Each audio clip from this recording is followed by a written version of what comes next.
AI agents in the workplace. What could go wrong? We're talking about a company today that's got 17 AI agents in one single department. We've got Kaz Radash in the building. What's your take on this? I think that this could either go one of two ways. It could either go amazingly, or the company's going to burn down to the ground. Because we've covered this a lot of times. We covered it with the company in America, where it cost them like $70,000, and then we also covered it with the Mexican university, if you remember that. So this company, the entire headcount of one department is 17 agents.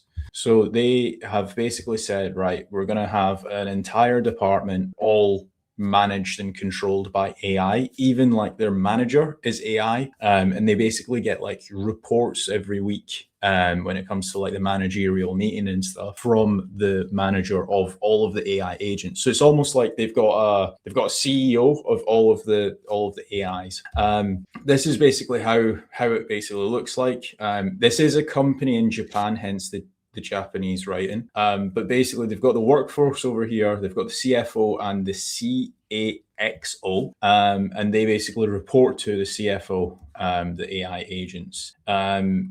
What's your thoughts on this, Julian? Well, I think AI agents being AI agents. I hope they haven't got your Claude bot set up with Kimi K2.7 plugged in, mate.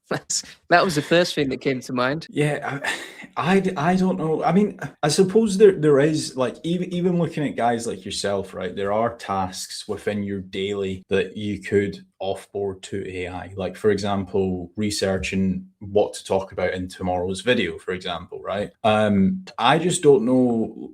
The issue lies with when you've got a full-on AI team is like if somebody does mess up, who does that fall under? Is it the head of AI? Is it the guy down there that's fallen over? Like what does that look like? Yeah, and also like how many of these AI agents are actually like growing the revenue of the company? That's the other thing I was thinking because like you can set up these AI workflows, but I always feel like if you really want to get value out of them, you need someone to really quality control it and have a human in the loop. Like you can create amazing videos with AI. We've all seen those channels popping off, but at the same time, there's someone heavily monitoring that in the background and quality control.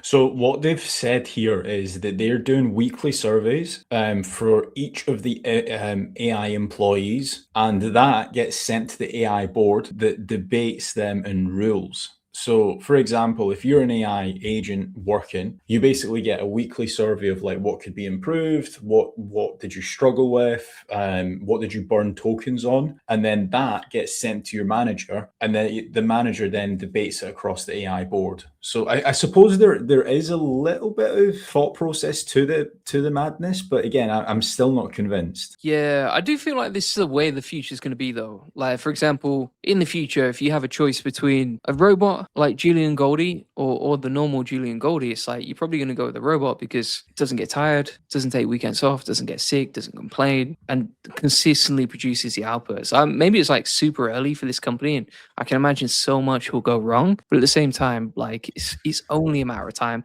on a long enough time horizon before we see this everywhere. Yeah, well, that was going to be my conclusion about this. So this is, I reckon, will be the future. I think they're very very early adopters. However, I think just getting like your staff using AI is 10 times more forward thinking than most businesses. But having an entire AI department is wild. Well, like, to what extent have you automated, like from let's say Julian Goldie of like 4 years ago to Julian Goldie of now?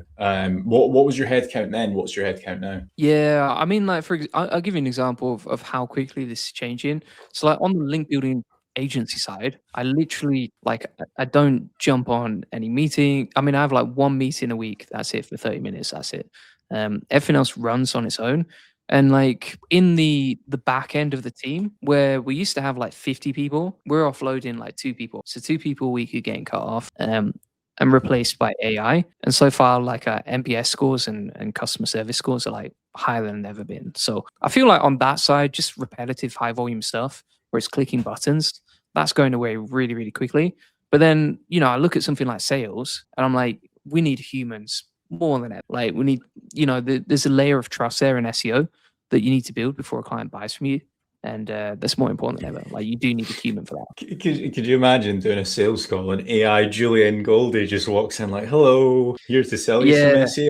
Yeah, exactly. And I think as well, just for the like, I mean, we could send it all to a sales page or something like that, but it's like there's a big opportunity cost for that, particularly if you're selling to cold traffic, to the point where I think unless you got a ridiculous brand, like if you're Fat Joe or someone like that, I'm sure it's not a problem. But like if you're selling to cold audiences that don't know you, they're not going to buy SEO straight off the webpage. Like, having a conversation, way better. Connecting human to human, probably never going to go away. Yeah, that's my conclusion as well. Like being able to like even going back to like the personal brand and stuff like that, doing videos like this and being able to express your personality comes off, because like sometimes I'll watch AI Julian Gold and I'm like, the personality and the wit and the humor and the banter ain't there, but it's Julian Goldie's knowledge. Don't get me wrong. Yeah.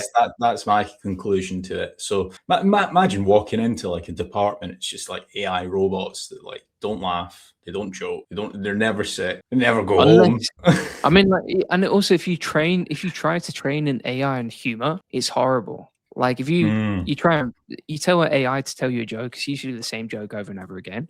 If you try and tell an AI to make a script funny, obviously funny, it's horrible to read out. Like, so yeah, there's some things that won't get replaced. I do think as well, people just crave authenticity. Like, you look at the growth of podcasts, you look at how a lot of big influencers haven't replaced themselves with AI. It's one of those where people crave like a human to human connection.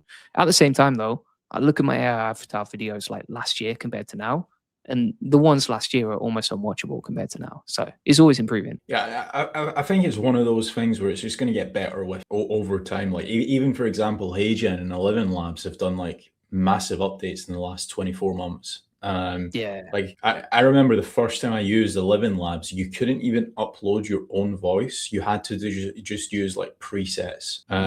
So like even now, I believe now you're able to do like a 1 hour recording, and it takes like 24 hours for them to analyze your highs, your lows, and stuff like that. And it gives you like, I'm not going to say it's 100%, but it's probably like 85% of the way there, where it like clones your voice and stuff. So yeah, massive improvements. Yeah, and also like, I mean, there's content out there, particularly on short form, where there's no audio, or it's just like music on the audio, and you just see the video, and that is very, very convincing that it's a real person. Like, I think it was my girlfriend was watching Instagram yesterday, right?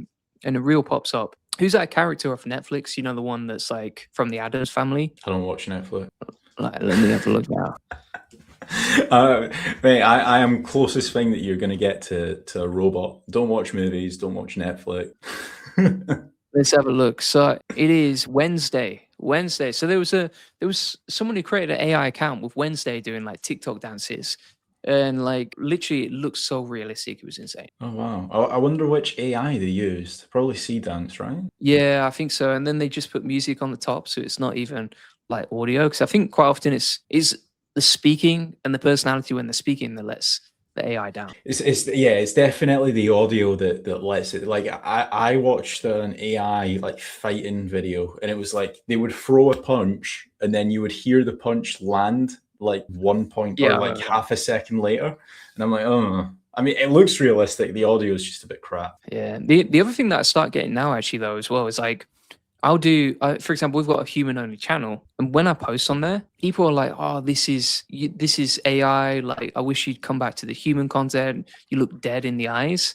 And I'm like, "Mate, that's me. That's literally me. You do realize this is human content, right?" And they're like, "Oh, mate, you need a bit of sleep." Like, I think sometimes people just assume. I had something similar where, so me and James, we went to like this really nice podcast studio, and the goal was we're going to record loads of different clips, high quality clips, and put it into HeyGen, and then we can get like reels and shorts and stuff like that from it. So anyway, we went and recorded, and then we came back, and I'd done like a Facebook post, like with like just a 30-second clip of saying like, "Hey, this is AI Kaz Dash" and stuff. Some people were saying that isn't AI, right? Which I'm like, why would I record a video of me saying this is AI Kaz Dash? And then the other people were saying, yeah, it looks really good, but it's done something really messed up to your hands and your fingers. And I'm like, that's just my hands and my fingers, mate. What are you on about?